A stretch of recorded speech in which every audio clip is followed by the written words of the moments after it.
Kaya nyo ba yung ganito kalaki? Guys, Saan punta? may nakita akong ano dun. Harvestin natin yung patola.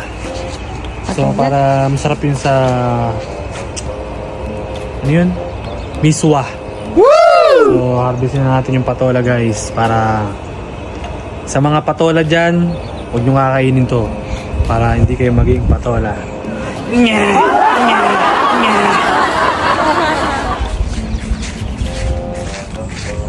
Dito pa rin tayo sa Libradas Farm.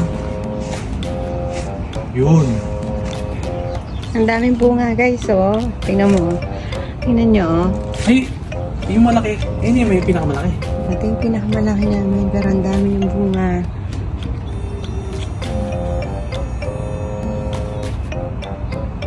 Yung malaki kunin mo. Red bean. Taping mainit. Tabi-tabi po, makikiraan lang po. Ito han? Dito sa dulo. Dito no?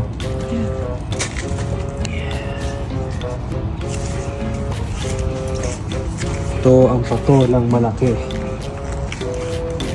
So, kaya nyo ba yung ganito kalaki? Guys.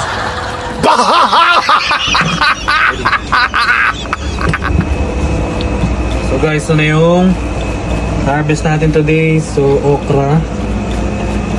Tapos ang sili na pahaba. Ang laki nito ah. So all green yung sili, pero ito yung nakuha naming half red, half green.